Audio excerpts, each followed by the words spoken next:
BJP का वो बागी शेर जिसने अच्छे अच्छों की नाक में दम कर दिया।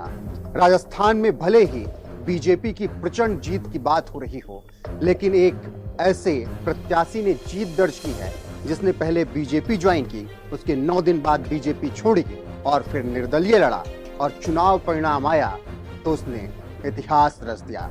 जी हां, शिव विधानसभा की हम बात कर रहे हैं और जब शिव विधानसभा की बात होगी तो निश्चित तौर पर आपको एक ही नाम याद आएगा, रविंद्र भाटी का।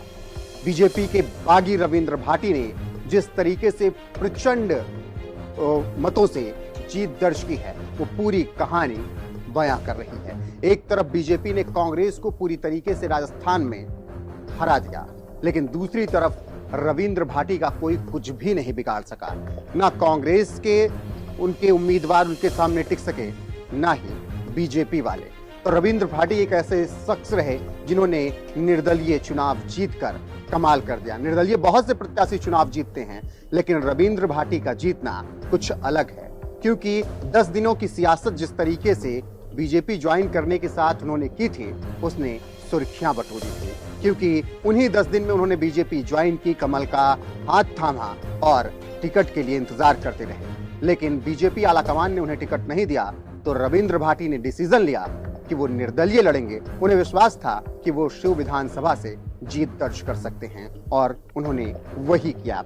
अभी जो नतीजे हैं वो बताने के लिए काफी हैं। ये नतीजे आगे जाकर और ज्यादा हो सकते हैं और कम भी हो सकते हैं, लेकिन इस वक्त जो आप अपने स्क्रीन पर देख रहे हैं, रविंद्र सिंह भाटी जो कि इंडिपेंडेंट लड़े और 64,589 वोट उन्होंने अभी तक हासिल किए, मतलब 23,000 से ज्यादा वोटों से वो आगे रहे। तो वहीं दूसरी तरफ स्वरूप सिंह खारा, जिन्हें बीजेपी ने टिकट दिया था, रविंद्र भाटी को टिकट ना देकर इनको थमाया था, वो 10,000 वोट तक किसी तरीके से पहुंचे हैं। वहीं इंडिपेंडेंट फतेह खान की बात करें तो 41,518 वोट के आसपास पहुंचे, यानी पूरी तरीके से रविंद्र भाटी ने शिव में अपना दबदबा कायम रखा।